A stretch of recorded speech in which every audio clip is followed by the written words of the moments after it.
Hola a todos, bienvenidos a un nuevo episodio del Vivo Podcast.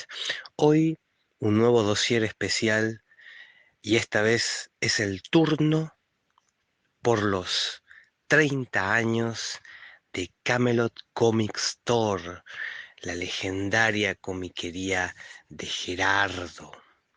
Y especialmente voy a contar con la presencia de un gran amigo y alguien que trabajó en Camelot. El gran Martín Fernández Cruz. Martín querido, bienvenido al podcast nuevamente. Y así como se han cumplido 30 años de la RAN, este año son los 30 años de Camelot. Si bien ya existía previamente BL, pero Camelot, como todos lo conocimos, ya empezó en el 94. Así que bueno, Martín querido, vamos por el comienzo. ¿Qué significó para vos descubrir a Camelot? Buenas, David, ¿cómo estás? Bueno, gracias por invitarme de nuevo. Y para mí descubrir Camelot fue descubrir por primera vez un lugar genuinamente dedicado al manga y el anime en un momento donde no había mucho manga y anime.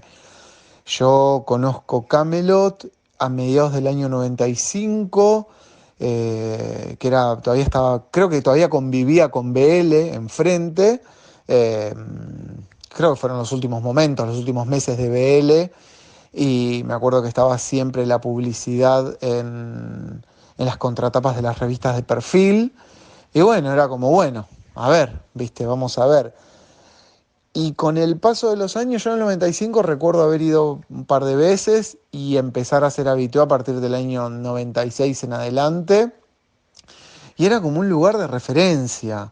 Eh, Obviamente tenía mucho que ver con la mística de Gerardo, que estaba todo el día ahí, que era un tipo que atendía a cada cliente, digamos, prácticamente, por lo menos mi recuerdo, era que el tipo sabía mucho qué le gustaba a cada uno, pero era un lugar donde encontrar cosas de manga y anime en ese momento. O sea, estamos hablando del año 95, 96, en la tele estaban los Caballeros del Zodíaco, Sailor Moon, y habíamos visto algo de Dragon Ball en ATC. Bueno, yo llego a Camelot buscando cosas de Dragon Ball.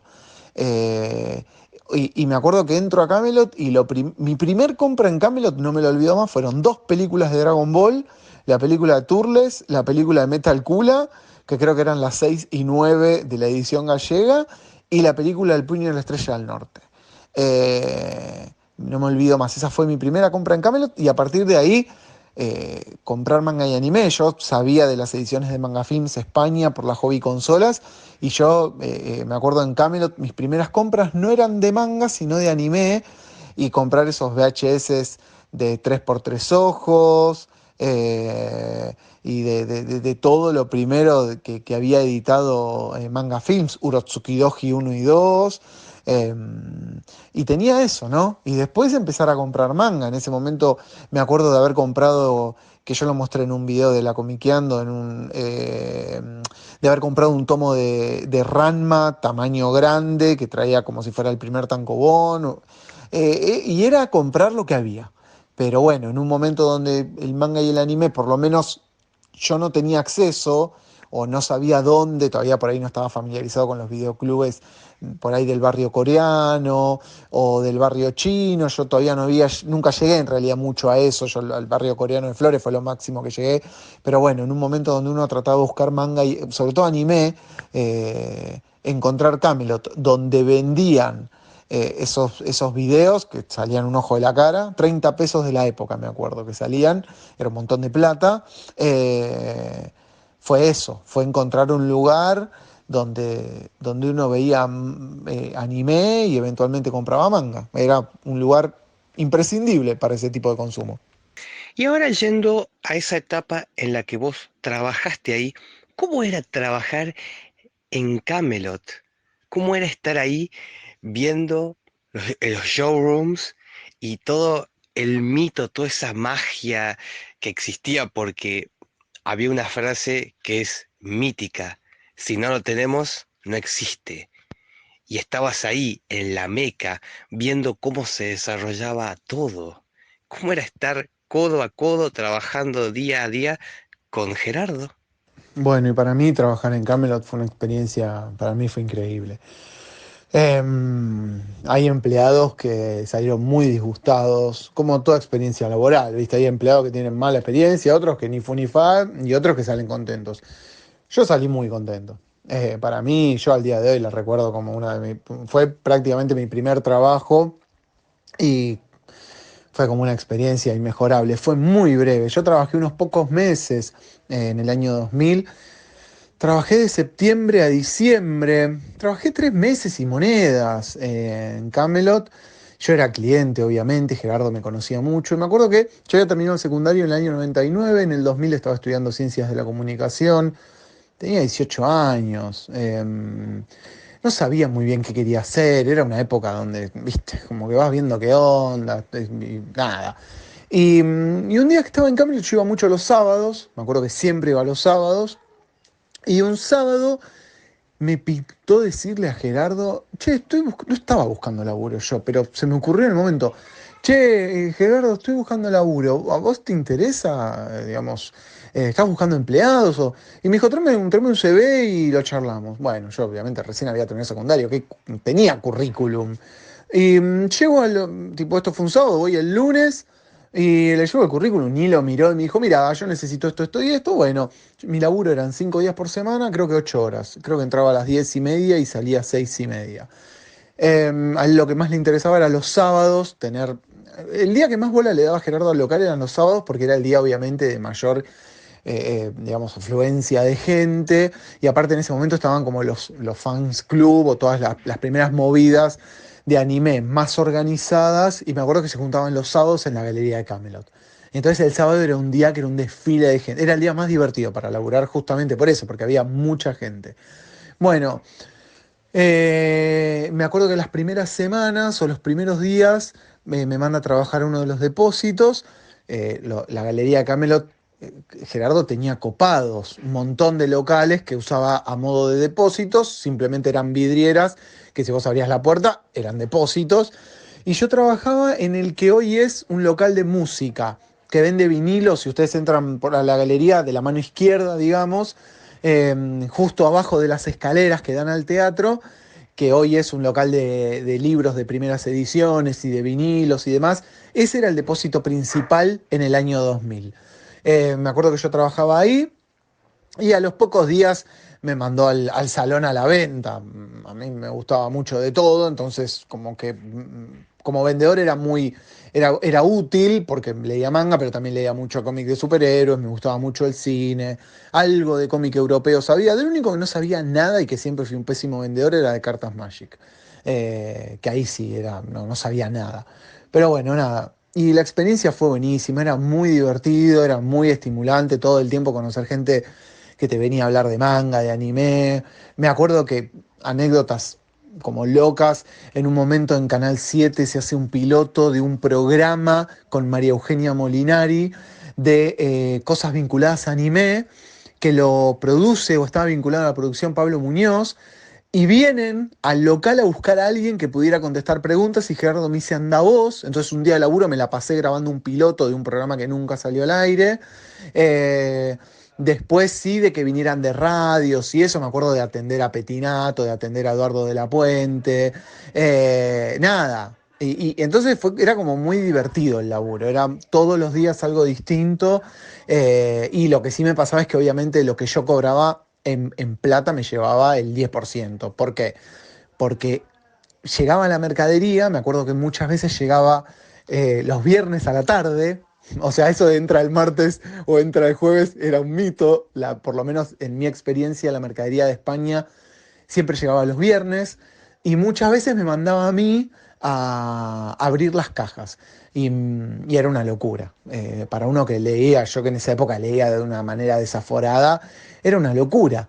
Llegaban las cajas y era bueno, andate a los depósitos, ahí estaban todas las cajas y empecé a abrir, saca un ejemplar de cada cosa y lo vamos armando en... Vieron que tenía la vidriera y esos exhibidores de los pasillos que uno nunca distinguía nada porque eran un quilombo esos exhibidores. Y me acuerdo de abrir las cajas y encontrar tomos que todavía guardo, los primeros, los tancos de Norma, mucho manga en esas ediciones primigenias, y era una locura. La verdad es que era una locura. Me acuerdo de los muñecos de Akira de McFarlane, los muñecos de Kiss de McFarlane, muñecos que en ese momento salían 15 pesos. Yo como cliente, como empleado encima tenía un descuento. Y me acuerdo que de lo que yo cobraba de bolsillo me llevaba el 10%. A fin de mes me llevaba el 10% porque me lo iba gastando todo en el transcurso del mes. Eh, por eso, para mí fue una experiencia en términos, nada, fue más estar del otro lado del mostrador. Mi relación con Gerardo siempre fue muy buena. El tipo conmigo siempre fue muy derecho. Me acuerdo sí me acuerdo que yo le insistía mucho con algo que él nunca terminó de hacer, que era yo cuando iba a los depósitos, a los otros depósitos, sobre todo al último depósito, donde hoy hay, no sé qué hay hoy, es uno de los últimos, donde está del lado de la cerrajería, tenía ese showroom que duró abierto muy poquito. Yo a veces iba ahí a buscar cosas puntuales y me acuerdo de ver mangas que ya en esa época eran difíciles de conseguir. Estoy hablando del año 2000. Y me acuerdo que mil veces yo le decía a Gerardo, Gerardo, ¿no querés que un domingo me encierre ahí y haga como hago un relevo de todo el material que hay? Porque hay cosas valiosas. Y Gerardo, no, no, no, no, bueno, no, que en el local. Y ahí, no. Y me acuerdo sí de encontrar tomos y de agarrarlos para mí, decir, me llevo esto, cuánto sale, y comprarlos. Me acuerdo que así tengo ex de Clamp, tengo como 5 o 6 tomos de creo que una vieja edición de Planeta, que ya en ese momento no se conseguía. Un día abro una caja y me encuentro todos los tomos de ex de Clamp y dije, listo, me lo compro yo. Pero ya saber en ese momento que había tomos pero recontra descatalogados, y el tipo ya los tenía en ese momento. Y después me acuerdo de eso, de ver todos los showrooms, de ver un showroom donde tenía todos los CDs de música, de conseguir los primeros DVD, de ver cuando llegaba la mercadería de Japón. Me acuerdo un cofre de Katsura, de Is, con una estatuilla, que era una locura. Y era impresionante ver cómo entraba la mercadería. En un momento donde no se conseguía, donde uno, viste, no había muchos locales. Y después también, esto que alguna vez se habló, Gerardo laburaba todo el día en el local, perdón, laburaba todo el día para Camelot.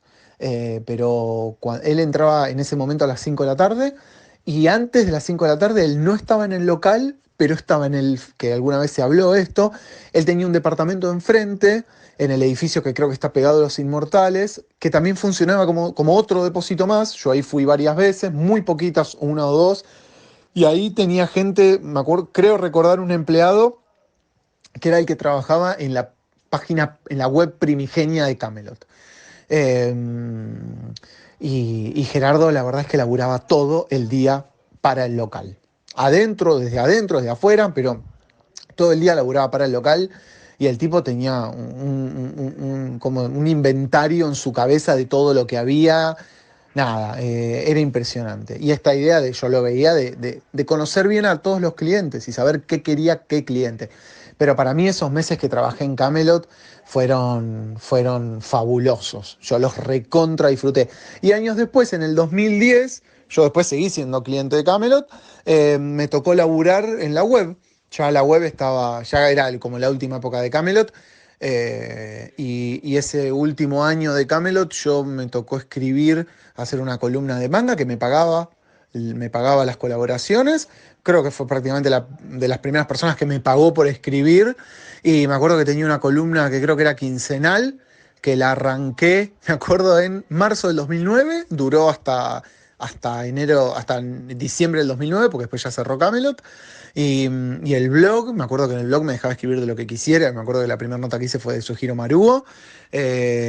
Así que me tocó en 2 oportunidades a lo largo de 10 años ser empleado de Gerardo. Y las dos fueron, para mí, en mi experiencia como periodista y como nada, amante del anime y del manga, para mí fueron nada, superlativas. Y para finalizar, ¿qué reflexión haces de toda esa época? 30 años después y seguimos hablando de Gerardo, seguimos pasando por Avenida Corrientes y vemos donde estaba Camelot y a uno lo retrotrae a la infancia, a prender la TV y ver la mítica publicidad en Magic Kids, a abrir una láser y ver la publicidad de Camelot y hasta escuchando la rock and pop que Gerardo tenía un bloque en un programa. Así que, ¿qué reflexión final nos puedes hacer para todos los que están escuchando del otro lado? Y creo que Camelot fue una pieza imprescindible para lo que hoy es el consumo de manga y anime en Argentina. A ver, durante la segunda mitad de los años 90, obviamente hubo una constelación, ¿no? de fenómenos que dieron por resultado el consumo del manga y el anime en Argentina y ese subidón de popularidad. Obviamente ni hablar de la RAN, la Comiqueando, Oberto, Láser, las importaciones de mangas, ¿no? Que obviamente es como es un enemigo para lo que fueron los emprendimientos editoriales locales, pero la verdad es que la llegada de mangas de acá fue imprescindible para que un público se eduque en la lectura, entre quienes yo me incluyo, pero Camelot fue como el receptáculo de todo eso. Camelot era como el denominador común en todo lo que tenía que ver con el manga y el anime. Fue porque puso una pata social imprescindible, porque mucha gente se hizo amiga yendo a Camelot y consumiendo manga y anime, nacieron amistades, parejas, sociedades, emprendimientos, de todo. Y de alguna manera Camelot era como el arco en el cual todos teníamos que pasar. Si te gustaba el manga y el anime en líneas generales y tenías la posibilidad de ir al centro, ibas a estar en Camelot. Eh, y eso fue muy importante, fue un lugar de pertenencia. Siempre se habla del correo de la láser, pero el correo de la láser era una cosa más abstracta, ¿no? Pero la galería de Camelot era un lugar concreto. Vos ibas ahí y vos sabías que estabas rodeado de gente como vos, que te atendía gente como vos, y que Gerardo era un tipo como vos, en términos de que realmente era un apasionado, era un tipo que sabía, que sabía, que por ahí, no sé, podía ser más o menos experto. Yo sé que Gerardo era un tipo que venía más por ahí del palo del cine, que el tipo era un enamorado del cine fantástico, todo lo que quieras, pero el tipo sabía, aunque sea para vender, pero sabía. Eh, y vos, eso era esa sensación de tribu, ¿no? Eh, Nada, y un local con una mística increíble, o sea, porque esto se habló mil veces, había muchos locales más grandes, locales con los productos mejor exhibidos, pero Camelot era Camelot. En Camelot había algo, eso, había una mística que otros locales no podían reproducir. Vos ibas ahí y conseguías los mangas que habían salido hacía un mes en España. Y vos podías leer lo que quisieras al ritmo español que iba a estar en Camelot, pero tenía eso. Y vos ponías el Magic, y estaba la publicidad de Camelot, o como decís vos, ponías la Rock and Pop y por ahí te lo cruzabas a Gerardo. Y fue una escuela. En ese sentido, Camelot fue una escuela para todos. Y hay algo del local que cerró sus puertas y que formaba parte de la vida de todos los que consumíamos manga y anime y todos pensamos que Camelot iba a estar para siempre y no iba a estar para siempre. Yo, como te contaba antes, cuando yo estaba en la página de internet, yo me acuerdo que hablaba mucho con la diseñadora de la página de internet y un día le digo, che, me dijo Gerardo que quiere cerrar. Gerardo venía magando hacía mucho tiempo que quería cerrar. Venía diciendo, me parece que este me cierro. Y ya todos los que de alguna manera laburábamos con él o que teníamos un poco más de confianza, ya era como una especie de paso de comedia, Gerardo diciendo que quería cerrar. Y en un momento me acuerdo que dice, me parece que quiero cerrar, y de golpe yo lo escuché como más decidido, y le digo a la chica, no me acuerdo el nombre, por mail hablando, le digo, che, Gerardo dice que va a cerrar, y me dice ella, sí, me parece que va en serio. Y al toque en el 2010 cerró, y quedó como una ausencia terrible. Eh, Nada, creo que es un luto similar al que pasó cuando desapareció la revista Láser, aunque caminos distintos, formatos distintos y formas de vincularse distintas, pero viste, y hoy pasa que muchas generaciones no saben lo que fue Camelot Y me acuerdo una vez en Manga Argentina que alguien dijo, che, pero Camelot era para tanto, y Gerardo posta era tan así. Y muchos de los que tenemos más años dijimos, sí, Camelot era para tanto, y realmente Gerardo era así, era un tipo que estaba todo el día metido dentro del local. Y a mí me pasó eso que mucha gente cuenta, salir un día un sábado a la noche, pasar a la 1 de la mañana, ver el local cerrado y Gerardo adentro ordenando las cosas. Gerardo es como, más que su desaparición, digamos, de los medios, entre comillas, le reviste y engrandece como esa cosa de leyenda de qué será de la vida de Gerardo, pero visto hoy en retrospectiva, ya hace prácticamente 15 años que cerró Camelot y parece mentira que haya existido un local.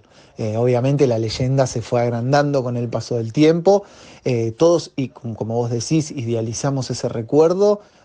O idealizamos esa época, pero para mí ir a Camelot, yo me acuerdo que saqué el registro, saqué el registro y creo que el primer lugar que fui manejando solo fue a Camelot.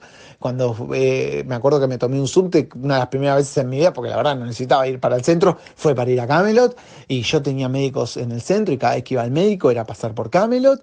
Primero ir con mi vieja, después empezar a ir solo, después laburar y mi vida adolescente y parte de mi vida adulta pasó por Camelot.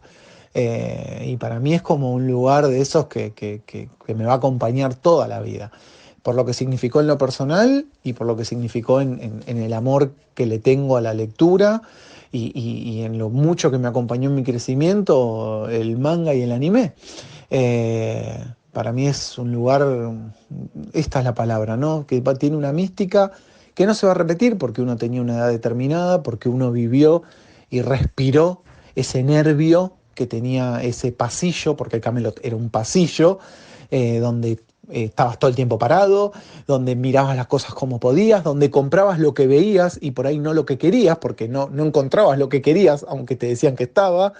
Pero bueno, yo ahí compré muñecos, compré guías, compré bandas de sonido, compré de todo.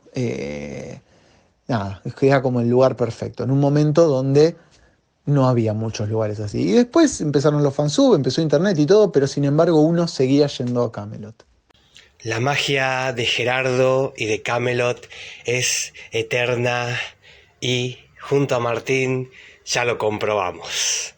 Muchísimas gracias, Martín Fernández Cruz, por tu presencia aquí. También gracias a los que están del otro lado escuchando. Yo soy David, el saxofonista, y este es el Vivo Podcast. Pueden encontrarlo en YouTube, en Spotify y en Apple Music. Les mando un saludo a todos. Chao.